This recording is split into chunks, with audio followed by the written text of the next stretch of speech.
Kajian ini diperlukan kerana pengangkutan awam di Kuantan menunjukkan kadar penggunaan yang rendah. Objektif bagi kajian ini ialah yang pertama merealisasikan aspirasi Kerajaan Negeri dan Majlis Bandaraya Kuantan untuk meningkatkan penggunaan perkhidmatan pengangkutan awam.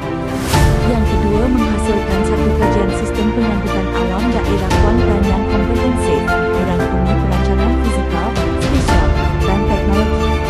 Yang ketiga, memenuhi keperluan rakyat serta menyediakan penyelesaian perbandaran bagi membangunkan daerah Kuantan ke arah sebuah bandar berdaya hijau dan inklusif.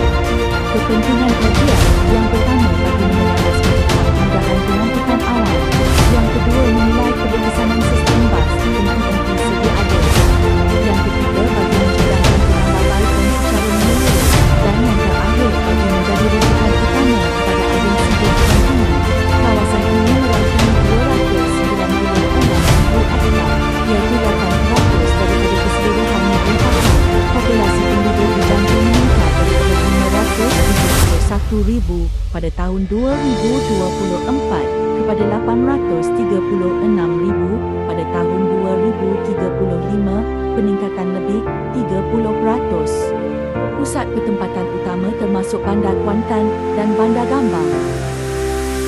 Perkhidmatan bas awam disediakan dengan 28 unit bas melalui 22 laluan utama beroperasi dari 6 pagi hingga 11 malam. Laluan utama bermula dan berakhir di hentian Bandar Kuantan.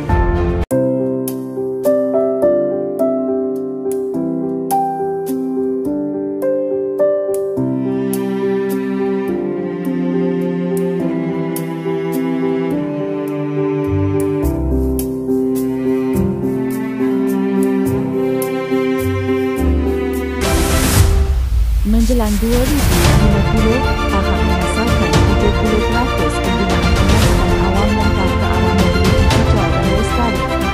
Namun di Kuantan hari ini, realitinya masih jauh berbeza. Sebanyak 95% perjalanan dilakukan menggunakan kenderaan kesendirian, manakala pengangkutan awam hanya menyumbang sekitar 5% sahaja dari 2.74 juta penumpang pada tahun 2019.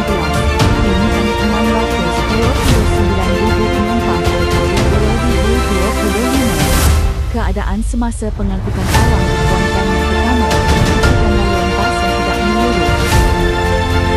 Yang kedua, kemudahan infrastruktur yang selesa dan tidak efisien. Yang ketiga, kurangnya integrasi antara unit pengangkutan awam. Visi bagi kajian ini ialah bagi menjadikan sistem pengangkutan awam di daerah Kuantan lebih maju, progresif dan tidak bersaing, selaras dengan aspirasi tahap desa.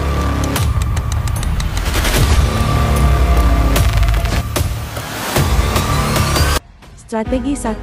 Memperluaskan tahap liputan perkhidmatan bas awam.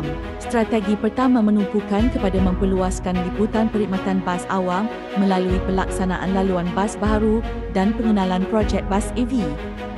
Strategi 2. Mempertingkatkan kualiti perkhidmatan bas awam dengan memberi fokus kepada peningkatan kualiti perkhidmatan bas awam.